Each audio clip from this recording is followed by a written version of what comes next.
Salutare, dragi prieteni! Ne-am adunat din nou aici, în forma noastră cu care începeți deja să vă obișnuiți. Așa să și fie. Așa să și fie. Și noi încercăm să ne ținem de filmări și a face episoade Da. cât putem de constant. Laurent și cu Flo suntem prezenți tot timpul lângă voi. Asta e reclamă bună. Exact. Bun, în episodul de azi dorim un pic să abordăm echipamentele esențiale pentru off-road de recuperare. Adică ce ai nevoie ca să ai la tine, respectiv cu ce să-ți fie dotată mașina, ca să poți să te duci în zone de off-road mai dificile sau chiar și simple, cum am mai vorbit în episoadele precedente, unde să zicem că o vreme rea, o ploaie torențială s-ar putea să schimbe dificultatea terenului extrem de mult. Eu având un background, să zicem, și în hard enduro și în enduro cu motociclete, la noi există cumva o regulă de bază în care spunem că niciodată nu te pornești singur pe coclauri și nu te pornești pe trasee, pentru că niciodată nu știi ce se întâmplă, mai ales când vorbim de motor, de exemplu. Poți să fii într-un pârâu, o râpă, să pice peste tine motorul și să vezi că 100 de kg de motor îi foarte greu să împingi când ești într-o poziție tâmpită sau în momentul în care n-ai sprijin. Sau ți-a rupt o mână, durere și așa mai departe. Picior, ceva, e foarte important să ai pe cineva care să poate să te ajute. S-ar putea să n-ai nici semnal. Am prieten care a pățit chestia asta, că era căzut într-o râpă și l-am căutat zile întregi. Da. O zi întreagă până l-am găsit. De asta, aceeași principiu se aplică și în cazul mașinilor de off-road și când facem off-road în general cu orice alt vehicul. Absolut în orice tură, chiar dacă e tură montană de trekking, e indicat să nu mergi singur. Nu mai vorbim de alpinism și așa mai departe. La fel e în 4x4, chiar dacă zici că faci o tură de overlanding, o să vezi un drum și zici, hai să mă bag și pe drumul ăsta, să văd cum e ăla. Și dacă nu ai nici echipament cum trebuie să fie o mașină echipată de overlanding, s-ar putea să rămâi acolo fără semnal, s-ar putea să fii cu familia, s-ar putea să ai un copil mic și să te prindă noaptea și atunci e destul de nasol. S-ar putea ca nevasta să nu te înțeleagă, să o fi scos pentru prima dată și tu într-o tură și să rămâi peste noapte cu ea. Și happy wife, happy life, nu știu cum o să fie în viața ta, dar trebuie să fim foarte atenți la lucrul ăsta. Singur e destul de periculos. Acum trebuie să recunoaștem că și noi ne-am dus singuri și mergem destul de des. Chiar dacă cunoaștem tehnică, încercăm să ne evaluăm noi pe noi, să știm, mă bag acolo sau nu mă bag. Prioritar e să te dai jos din mașină, chiar dacă e o baltă. Vă spun din experiență, ultima dată am avut o tură pe care m-am dus eu singur să o fac. A început să fulguiască, era toamna, a început să fulguiască, plouase ca lumea și era o baltă, dar o baltă cât o mașină. Nu m-am dat jos din mașină să văd cât e de adâncă balta respectivă și pur și simplu cu dita mai patrolul am rămas acolo în balta aia pentru că atât de mult o coborât până la jumătatea mașinii și au început să-mi intre apă și așa mai departe, a făcut vid, s-a pus pe burtă și n-am mai. Era 4 după masa, la ora 5:30 era întuneric și eram în mijlocul Apusenilor, în mijlocul Carpaților Occidentali, fără semnal, fără nimic și a fost o greșeală enormă și o recunosc, dar norocul meu a fost că erau cei cu defrișările, cu tăierile și după vreo 45 de minute am auzit un taf, m-am dus la el, a venit, m-a tras afară și am spus, asta trebuie să fie o învățătură, indiferent cât de bun ești. Majoritatea accidentelor se întâmplă când ești începător și când ești deja în vârf. Și vă dau exemple, nu dau nume, în alpinism, oameni care au făcut vârfuri mari au murit pentru că au făcut greșeli minore. Greșeli minore, banale, de-a dreptul, și au murit.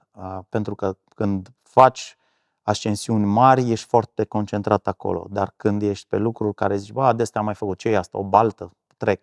Dacă mă dădeam jos și luam un băț și vedeam cât e de adânc, îmi dădeam seama că n-am cum să trec acolo, pentru că sub apa respectivă e nămol.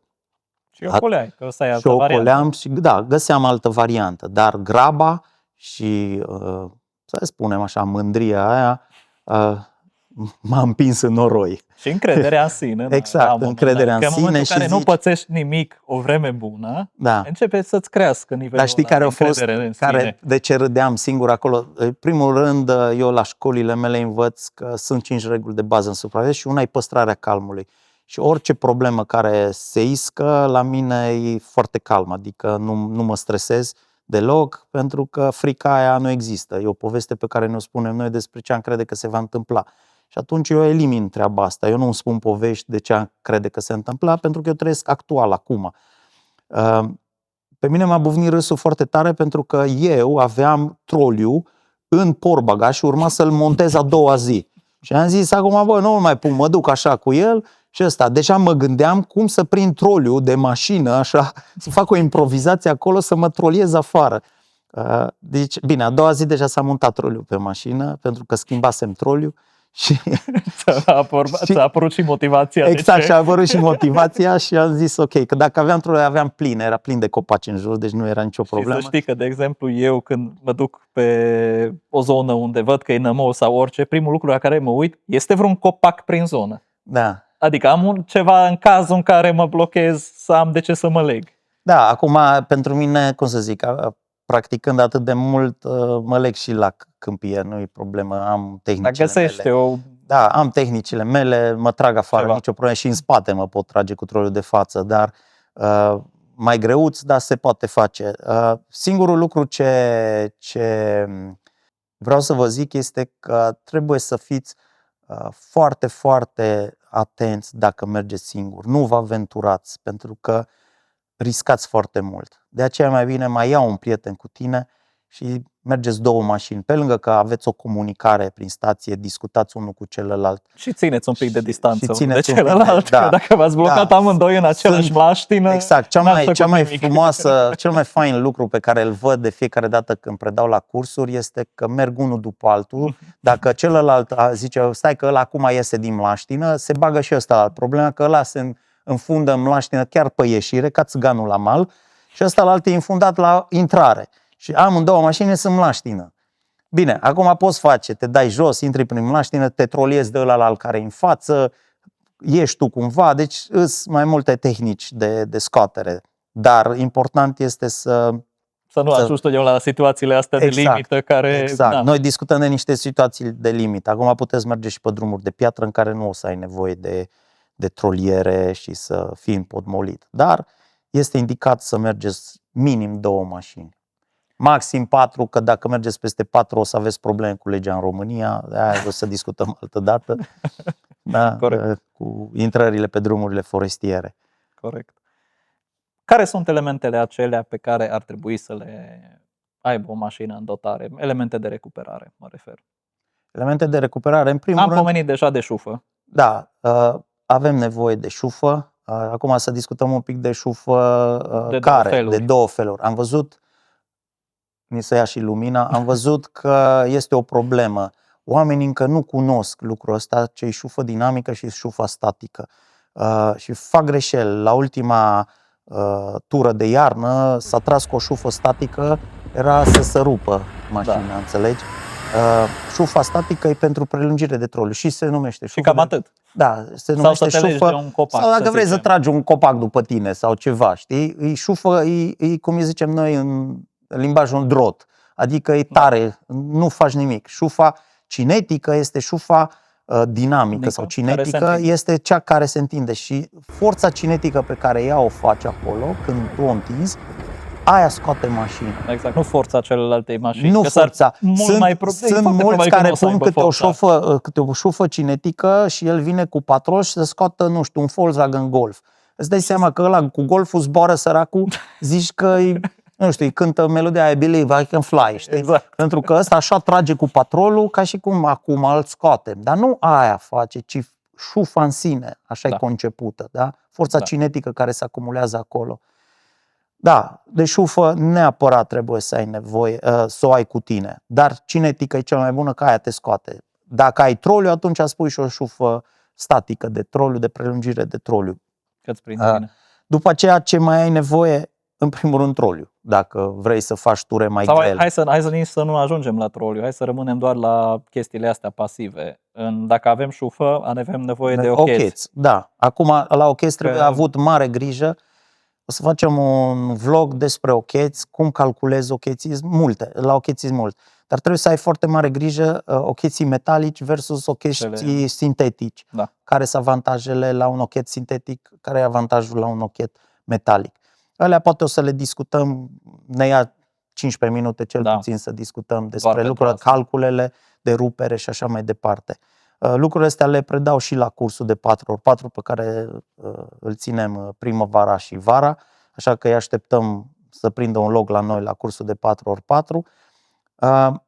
La fel, troliul trebuie avut grijă ce troliu, puterea troliului. Pentru că dacă tu îți pui pe un patrol un troliu de, nu știu, de 2 tone, s-ar putea să se chinuie un pic. Nu că se chinuie, s-ar putea să-l pui în pungă, știi, și să mergi cu el la garanție, să zici, bă, s-a dus troliu. Și ăla de la garanție te întreabă, și cu ce ai tras, cu ce mașină ai pus? Pe un patrol care au făcut vid, au făcut ventuză pe mlaștină, îți dai seama, s-a dublat, clar și că n-avea cu 2 tone, adică ăla stă pe loc, știi, nu face nimic. Exact. Știi? Un alt... troliul poate fi și odată troliul care este montat pe mașină și poate fi și troliul acela manual și electric. Sau electric. Este acum, sunt trolii care le pui pe cui, știi, și după aia îl pui în portbagaj. La fel, și de la cui eu nu m-aș tracta. Nu, cui mă refer că se pune pe cuiul de tractare, okay. știi, pe șurubul de tractare, sau cum să-i zic. Se montează pe ăla. Se montează pe ăla. Și atunci îl poți folosi ca și troliu electric. Dar nu-ți imagina că alea trolii pentru mașini gen Toyota, Nissan Patrol și așa, pentru gen Duster, Suzuki, Vitara, care și așa. Cu un troliu manual te poți descurca. Exact, bine, exact. Acum, dacă nu ești în jumătate de metru de mlaștină. Da. Acum, încă un lucru, la troliul manual tu nu folosești șufa cinetică. Exact. Pentru că mulți vin de la ARB cu o șufă cinetică și își pun troliul manual și ei tot trolează și aia să tot întinde și el mașina pe loc rămâne, înțelegi? No, deci cam asta se întâmplă. Corect. Deci trebuie avut mare grijă la lucrurile astea. Ocheții la fel, am discutat de ocheți, de troli am vorbit, plăcile de nisip sau de tracțiune, plăcile de nisip sau zăpadă. Trebuie avut mare grijă. Am văzut plăci originale, să spunem, nu dau acum branduri, plăci originale care au fost impecabile, s-au comportat și în deșert și pe zăpadă unde le-am folosit. Și au fost plăci care le luăm la 400-500 de lei, care dacă o anvelopă MT prinde pe ea, tot ce îi crampoane de pe ea pleacă și îți rămâne un plastic gol care alunecă mai tare ca zăpada. Deci mai bine intri cu MT-ul pe zăpadă decât pe o placă de aia. Pentru că la frig plăcile alea sunt scasante, iar când vine un crampon de MT pe el, care și se bagă și... Exact, îl rupe, se face lacrime. De aceea știu că mulți vă cumpărați plăci și dau bine pe mașină, pentru poze arată super bine, dar practic le veți folosi o dată sau de 2 ori și o să vedeți că rămâneți fără crampoane. Îmi pare rău că n-am făcut o poză sau să filmez un lucru dintre acesta în iarnă, pentru că s-au băgat plăci și după aceea plăcile le-au ajuns să fie topite, că nu mai avea ce să facă cu ele, pentru că nu mai avea nimic pe ele. Erau ca și un plastic lucios. Deci nu prind. Iarna să vă gândiți că plasticurile se întăresc din cauza frigului, iar dacă nu e un plastic cum trebuie, cum unele branduri folosesc prin cercetare, adică au cercetat lucrul ăsta, automat la primul impact cu roata ele vor crăpa și vor zbura de pe placă. Și aceste plăci pot fi utile chiar și în noroi, pot fi în nisip, pot fi utile de traversare de ogașe, poți să le pui. De pildă, eu vreau să fac strategica cu Tico, da? O premieră, fac strategica cu Tico. Bun. Îți dai seama că Tico la roțile alea de robă care le are atâta de 12, o să am tot felul de ogașe. Atunci o să pun două plăci dintre astea cu mine și unde chiar nu poate să treacă, că și el are mândria lui, adică nu pot să așa, unde nu o să poată să treacă, o să se uită cu farurile la mine, o să zic hai că spun plăcile și treci, dacă e treaba. Dar va merge, știi? Deci asta contează cel mai mult.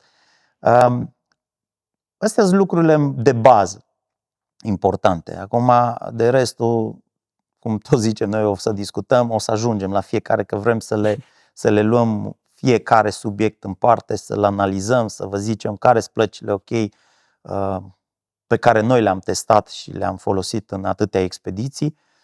Exact. În rest, Acum alte mai lucruri importante puteți să scrieți și voi în comentarii și chiar scrieți-ne. Intrați în dialog cu noi, vă promit că eu voi răspunde, Laurent vă va răspunde și el. Ce știm, că nu suntem doctori, docenți, academicieni, știu că acum sunt o grămadă de academii de 4x4 și de tot felul. Nu știu cine le ține lucrurile astea, dar ce vă pot spune din toate cursurile pe care le țin ca și instructor și în domeniul de 4x4, vreau să vă spun că aveți nevoie de minim, nu vă încărcați mașinile. O mașină încărcată înseamnă uzură a suspensiei, înseamnă o mașină care se mișcă destul de greu în teren. Și se blochează cu atât mai ușor. Da, se blochează cu atât mai ușor și nu o să aveți nevoie de absolut tot. Da, aveți nevoie de o trusă de scule ca lumea. Interesați-vă cam tot ce aveți șurub pe mașina voastră, cam care sunt cheile principale pentru mașina voastră. Voi ceea ce veți face pentru mașina voastră. Voi nu trebuie să mutați un service auto, că mai merg cu încă 2 mașini care nu sunt ca și a ta. Adică dacă tu mergi cu un Duster și mai vine un Patrol și o Toyota, tu nu trebuie să muți serviciul de echipament și pentru Nissan și pentru Toyota. Fiecare din ei trebuie să-și aducă pentru mașina lui, că se mai potrivesc unele de la altele, cheile și așa, e perfect. Dar documentați-vă. Alte lucruri importante, cum ar fi lopată, deci aveți și o lopată. niște lucruri la care poate nu te gândești în primă fază. Exact, o lopată. Deci o lopată, în primul rând, o folosești când mergi la toaletă, da? Ca să-ți îngropi necesitățile tale. Al doilea, o folosești să dezgropi din nisip roțile sau zăpadă sau noroi sau așa mai departe. Toporul te ajută enorm de mult dacă nu ai o drujbă sau fierăstrău, te ajută enorm de mult să îndepărtezi niște copaci, crengi și așa mai departe de pe drum, ca să nu... Poate îți obstrucționează calea. Acum, dacă ai troliu, poți să legi copacul, să-l tragi cu troliu, dar și tragerea copacului cu troliu. Dar s-ar putea să fie pe transversală exact, și să nu poți să tragi fără să nu tai măcar. Și atunci trebuie să tai într-o parte ca să-l poți duce în partea cealaltă, fierăstrău, etc. Scrieți-ne voi, chiar scrieți-ne voi ce ar mai trebui. Poate aflăm și noi. Chiar poate aflu și acum de ceva ce am uitat. Spune. Scripete la troliu. Da, scripete. Care e important să ai măcar un scripete la tine, că nu știi niciodată. E foarte important și eu am 3 scripeți pentru că s-ar putea să fie mașina o imensitate. De pildă am avut tură cu camioane și eu eram cu patrol și mă tot gândeam cum să scoatem un camion afară. Da? Și atunci folosești scripeții. Deci chiar folosesc scripeții că te ajută enorm de mult, chiar dacă e mai grea sau doar să reorientezi firul pe care de exact, la troliu care vrei să te tragi. Da, eu m-am gândit la chestiile astea pentru că am zis că o să discutăm mai detaliat de troliere, cum se face o troliere, cum să înveți să faci corect o troliere.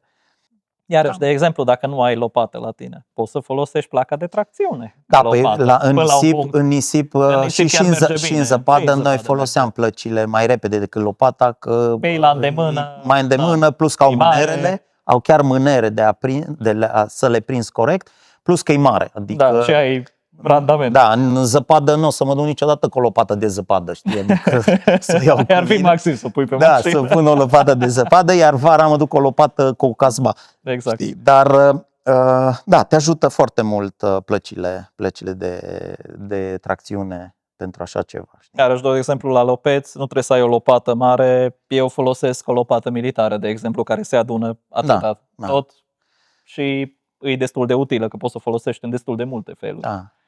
Acum fiecare din voi vă puteți pune un echipament pe care voi îl considerați că e necesar și știți să-l mânuiți în primul rând.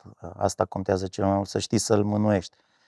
Nu știi să folosești un fierăstrău corect și el taie doar pe tragere și tu îl împingi și de tras nu apeși, e altceva. Acum nu discutăm detalii.